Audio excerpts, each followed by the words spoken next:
Today I want to talk about getting sober as a father, as a man, challenges that specifically us men face, and how do you overcome those challenges? Because as men, often we feel like we've got so much stress and responsibilities on us that getting sober can really be difficult.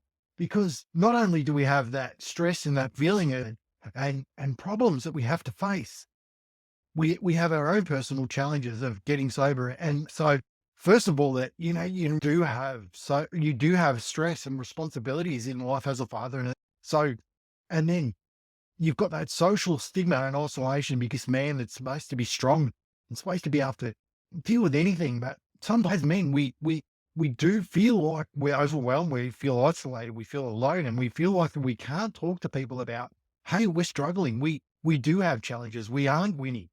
But as men, how do we say that we're not winning and still be a man? See, look, fuck, we can't do it.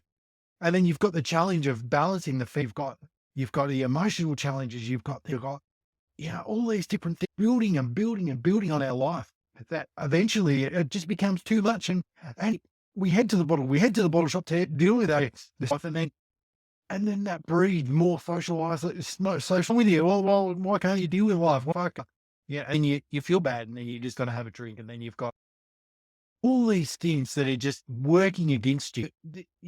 If you stop drinking, who are you when it's all a lot of our identity as men, as leaders, is like in Australia and probably within the world, is that you need to be, that drinks and can handle his piss and all this stuff.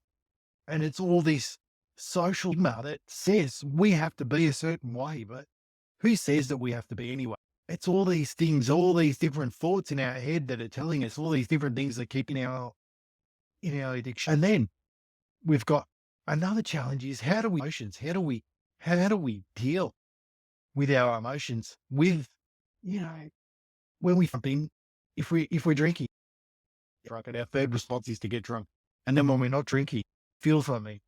Our first response, when we when we when we're sort of navigating new life in sobriety, with building and a building and a building upon us. And then if we do finally get over that bridge and move up, then we have the fear of relapse. What happens if we drink? If we drink once, is it all over?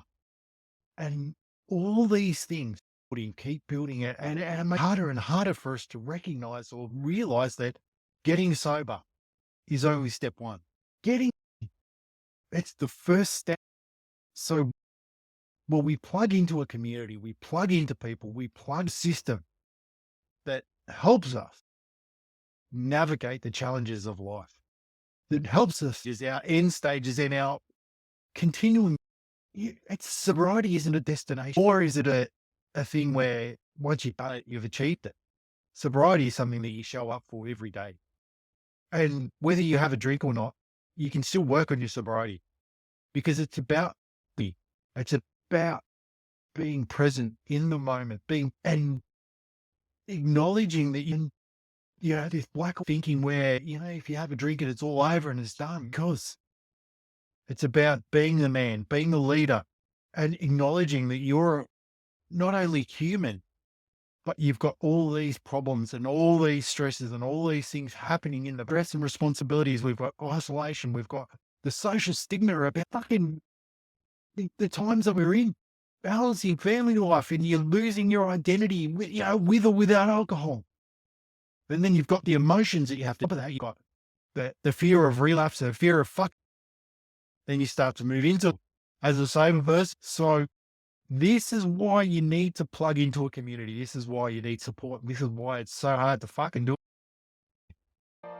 We can get there by just not drinking. But how do we stay not drinking? When we've got all that in the background, all that working, all that teaching us to deal with our emotions through alcohol. Well, the truth is, nobody can do it alone. You don't have to do it alone. There's lots of systems and things and people out there that will help you. That's why I created Kick the Piss. That's why I'm looking at ways that I can help get sober, stay sober, be sober, live sober through Kick the Piss. It was such a challenge for me. in my life that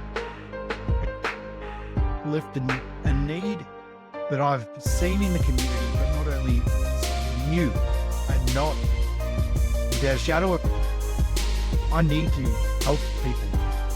I can't save everyone. If you think that you need help, if you really want to help, and you don't want to be a little whiny bitch, you want to be a man, you want to show up for yourself, and you want to do the work, and you want to be a man, that's what Kick the Piss is about. It's not about, oh, let's fucking hold hands and sing Kumbaya. It's about being a man, being a leader, and being a leader, and taking accountability and being responsible, and moving your life forward. And if this is something that resonates for you, if you want help, if you want support, go to kickthepiss.com. Talk to me. Together, get you to where you want to be. And remember, sobriety is not the destination, it's just part of the journey. It's the first step, because getting sober and staying sober are two different things. And sober isn't just a one-time event, it's a daily event. So if you want to get sober and live sober and be free, ultimately be free as a man, be free as a human, and be free in life, go to kickthepiss.com. I'm here for you. My name's Jason, and if you like what you hear, like, subscribe, and all that good stuff. And remember, I've got your back for life.